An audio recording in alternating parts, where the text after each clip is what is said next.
달력에 아무런 약속이 없는 날, 남들은 바쁘게 움직이는데 나 혼자 멈춰져 있는 것 같은 순간들. 예전엔 참 정신없이 바쁘게 살았는데 이대로 멈춰져 있어도 되는 걸까 하는 불안함과 허무함이 밀려오기도 합니다. 분명 예전에는 쉬고 싶을 때마다 은퇴를 꿈꿨는데 막상 할 일이 없다는 것이 마치 세상에서 뒤처지는 것처럼 느껴지거나 내가 쓸모없는 사람이 된 것 같은 기분이 들 때가 있습니다. 심리학에서는 이를 존재론적 공허라고 부릅니다. 왜 우리는 이 평화로운 시간을 평온하게 즐기지 못하고 자꾸만 무언가를 해야 한다는 강박에 시달리는 걸까요? 사실 그 이유는 여러분이 잘못된 것이 아니라 우리 뇌의 중독에 있습니다. 다름 아닌 도파민이 그 원인일 수 있다는 것이죠. 오늘은 멈춰 있는 것이 불안한 분들을 위해 도파민 그리고 세로토닌에 대한 작은 정보를 공유할까 합니다. 우리가 쉬지 못하는 진짜 이유, 도파민 중독. 인류는 몇천 년 동안 성취 발전이라는 보상에 길들여져 왔습니다. 무언가를 해내고 목표를 달성하고 인정받을 때를 기다리면서 말입니다. 고대하던 목표 달성의 순간이 오면 우리 뇌에서는 도파민이라는 신경 전달 물질이 나옵니다. 이 도파민은 쾌락과 성취감을 주지만 동시에 갈증을 주기도 합니다.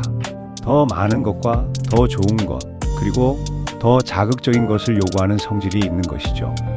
인류의 발전을 촉진시킨 이 도파민은 분명 우리의 평생에도 똑같이 적용되어 왔을 것입니다. 그렇게 목표지향적으로 살아오던 삶이 잠깐 쉬기 위해 멈춰지는 순간 우리의 뇌는 보상이 끊긴 상태로 받아들입니다. 우리 뇌는 계속해서 도파민을 요구하면서 우리 몸을 움직이게 만들려고 합니다. 바로 불안이라는 감정을 일으켜서 말이죠. 결론적으로 우리는 일을 하지 않아서 불안한 것이 아닙니다. 일을 통한 성과를 얻지 못해 불안한 것이죠. 심리학적으로는 도파민을 얻지 못해 금단 현상을 겪고 있는 것과 같습니다. 그러니 우리의 잘못은 아무것도 없습니다. 단지 이제 뇌의 성향을 바꿔주기만 하면 됩니다. 지금까지의 삶이 도파민 중심의 성과, 지향적 삶이었다면 지금부터는 세로토닌 중심의 존재, 지향적 삶으로 넘어가는 것입니다. 도파민과 달리 세로토닌은 성취가 아닌 평온함, 이완, 만족감을 담당하는 호르몬입니다. 세로토닌 중심의 삶이 된다면 어떤 점들이 달라질까요? 세로토닌은 지금 가진 것들에 더 감사하고 평온함을 느낄 수 있는 상태로 만들어줍니다. 도파민은 내가 가지지 못한 것을 채울 때 활성화되는 것과 반대로 세로토닌은 내가 가진 것에 먼저 반응하게 됩니다. 또한 세로토닌은 밤이 되면 수면 호르몬인 멜라토닌으로 전환됩니다. 세로토닌이 풍부한 낮을 보낸 사람은 밤에 훨씬 더 깊고 평온한 잠에 들 수 있죠. 누군가의 말 한마디에 예민해지는 것도 도파민 중독에 의한 불안의 감정이 극대화되었기 때문인데요. 세로토닌이 충분해지면 마음의 맷집인 정서적 회복 탄력성이 높아집니다. 평소에는 예민할 수 있는 문제들 앞에서도 좀 더 너그러워지고 여유가 생기게 되는 것이죠. 그렇다면 세로토닌을 통한 평화로운 삶은 어떻게 만들어 갈 수 있을까요? 지금부터 알려드리는 3가지의 간단한 실천을 통해 조금씩 바꿔나갈 수 있습니다. 할 일이 없다는 불안을 평온함으로 바꿔보세요. 첫 번째, 지루함을 안전하다는 신호로 다시 정의하세요.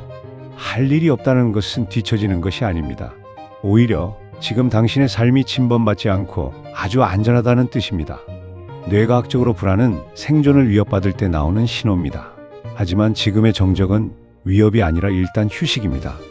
물론 은퇴 후에도 다시 할 일을 찾아야 할 수도 있겠지만 당장 불안감에 압도된 상태에서는 옳은 결정을 내리기 어렵습니다. 우선 지금 아무 일이 없다는 것의 안전함과 평화로움을 먼저 느껴보세요. 그럼 뇌가 천천히 바뀌기 시작할 겁니다.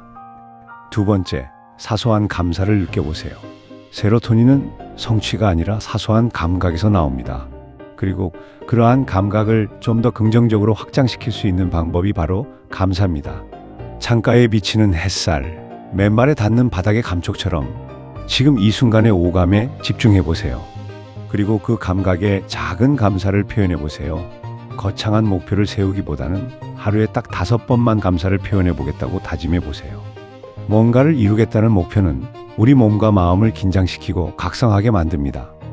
이미 이루어진 것들을 생각하며 평온함 속에 감사를 느껴보세요. 그것만으로도 도파민의 굴레에서 세로토닌의 평온함으로 옮겨가게 됩니다. 세 번째, 작은 일이라도 나를 기쁘게 할 만한 일을 해보세요. 은퇴 후 많은 분들이 뭔가 대단한 취미나 봉사활동을 찾아야 한다는 압박을 느낍니다. 이는 도파민 중독에 의해 해야 하는 일을 끝없이 찾는 길입니다. 세로토닌 중심의 삶은 해야 하는 일이 아니라 존재하는 상태에 집중하는 것입니다. 꼭 뭔가 성취해야 한다는 압박감을 내려놓고 조용히 자연을 바라보거나 좋아하는 음악을 눈 감고 듣는 시간을 가져보세요. 이러한 생산성이 전혀 없다고 여겼던 시간들이 사실은 당신의 영혼을 가장 풍요롭게 채워주는 시간입니다. 뭔가 꼭 해야 한다고 생각하기보단 작은 일에서 기쁨을 찾아보세요.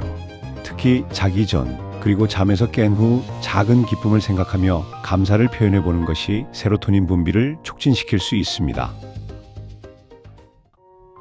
텅 빈 시간은 결코 당신의 실패를 뜻하지 않습니다. 오히려 그동안 고생한 당신에게 세상이 선물한 전환의 시간입니다. 비어있는 시간을 다시 빽빽하게 채우려고 애쓰지 마세요. 이제는 여백 그 자체를 즐기는 것이 인생 후반전의 가장 고결한 기술입니다. 이미 가진 것과 나를 평온하게 하는 것에 감사를 느끼며 해야 할 일을 여유롭게 찾아보세요. 아무것도 하지 않아도 당신은 충분합니다. 그저 바라보면 그저 괜찮습니다.